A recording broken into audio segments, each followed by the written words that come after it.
personally do not think that a rebate would work in this situation. It needs to, as far as, influencing the buyer to get clean energy as opposed to not. Because by having the carbon tax or costing, however you want to term it, it attacks it at the source. So it's not only energy, but it's also the plastics that we make. It's literally everything, and it's going to be a mindset changer. He raises a point. Here's the difference between cap and trade and a carbon tax. In Europe, they have a cap and trade system. Do you know how many sources they cap? Anyone have a clue? 1,440. That's it. There's 1,440 sources. Most of the big power plants, right? Refineries and power plants. Yeah. That's it. No transportation. No homes. No, nothing. That's it. 1,440 sources of electricity. A carbon tax permeates the economy.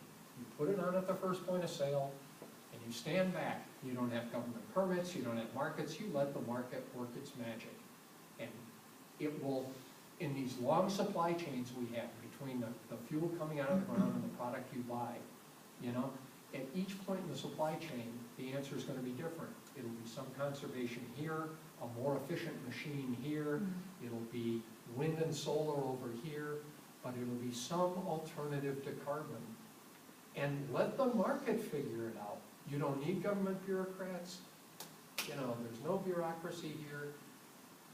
That's really the point of this, that it's the invisible hand that we all hear so much about from conservatives, that they say the market works.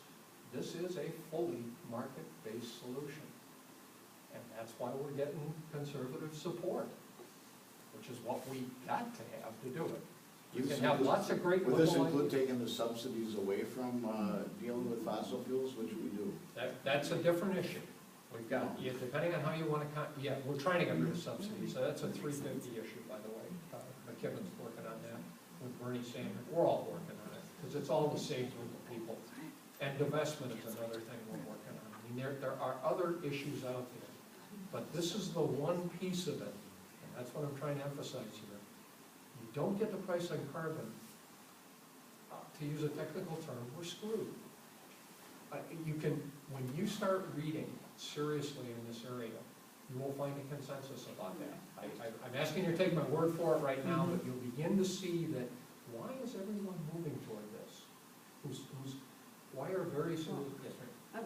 Okay, so if you charge a fee or a tax or whatever, Yeah. What stops them from passing their costs on there? They will. It's assumed that they'll pass it and on. not changing their behavior. Who?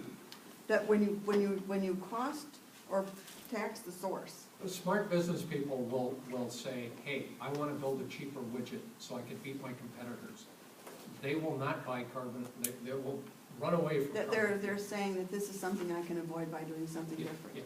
There are ways to avoid the tax and pay less of it. And the way So you're thinking people will say this is an avoidable cost. I will do something different. That's the idea. I'm not an economist, as I've proven. I'm trying to say this. I know this is where the game is. We need to do this by 2017. Politically, what's going to happen is this bill's going nowhere this session. We'll probably get a public hearing. 2 bills in this session. Last session, that SOCA bill was introduced by a guy named Paul Stark from California. Have you ever been in a club and the least popular guy in the club, he's the one who's got, I don't know, he had our bill. He is probably the least liked member of Congress, but he understood this, and he said, I'll put my name on it, and he introduced the bill. And we got 22 Democratic co-authors to go along and put some cover on the fact that one of the most hated Democrats in Congress went through the bill. Fortunately, Stark lost. We don't have to deal with him. He's from the Democratic district. He lost in the primary. He's gone. Now we've got Barbara Boxer and Bernie Sanders introducing one bill in the Senate, and we've got White House, Democratic senator from Rhode Island, and Waxman, the author of Cap and Trade, doing the bill. It's the Waxman-White House bill that's going somewhere. They've got, they're putting together a carbon tax proposal, revenue-neutral carbon fee cost proposal. They had it out for comments on the internet. They said, we made a mistake with Cap and Trade. We cooked a deal in the back room. here are the 4 things we want comments on as we develop our bill. That closed about a week ago, April 15th. And so now they're gonna put a bill out based on millions of comments they got. So they're gonna have their bill, that's the vehicle for this discussion, this session. We don't have a bill number yet, but as you're trying to follow it, follow the White House Waxman bill or the Sanders-Foxer bill. Those are the 2. And Chris Larson's looking at it, if you have a bill, yes, sir. Just one quick note of optimism in a different direction. Yeah. Last cycle, about a month ago, when China's big cities air went from very unhealthy to extremely unhealthy, the government had enough pushback that they had to announce that they're gonna slap some kind of fee on coal emissions. The report I saw said it was very minimal, but I think it spells the future. They can't just keep emitting the amount of coal. Let me give you a better piece of bad news, a good news on China. The new president of the World Bank is a man, and you should look this up on the internet, Jim Yong Kim, not to be confused with the North Korean guy. I have never heard of him. He gave a speech at Davos, Switzerland, which is where the World Economic Forum is held once a year. He did a 30-minute interview on Bloomberg News, the business news channel, on nothing but climate change and how the World Bank is committed. We have to solve this problem.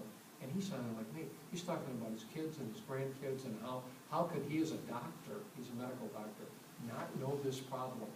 But now that he knows it, he's basically sounded like the video you saw. This is what I'm gonna do in my 5 years as World Bank president. Now, unlike me and you, he talked about China. He said he met with the new leaders of China literally last week. This was a few weeks ago, or months ago, he did the interview.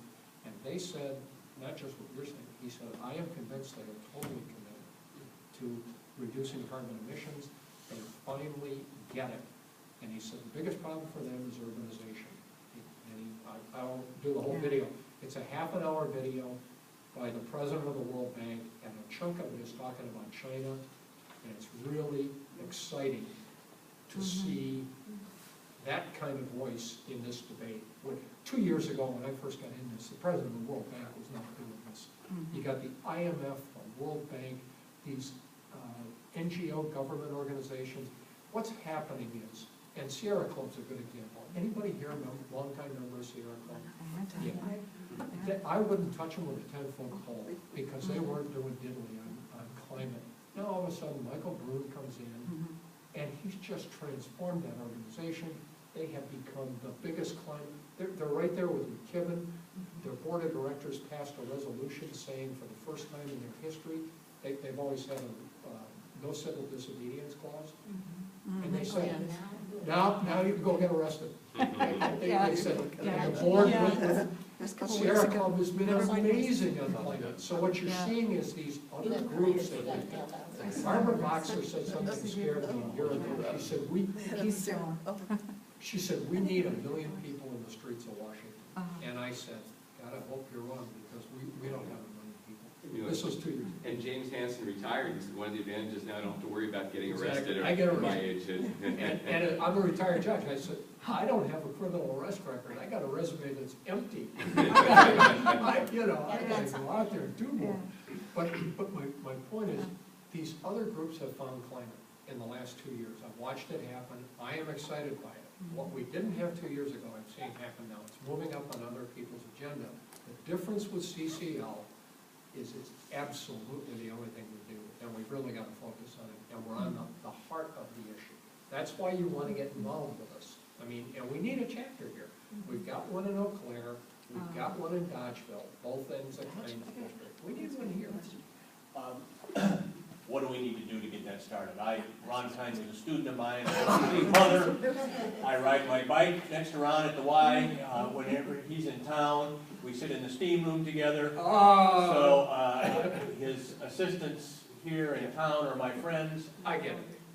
Yeah.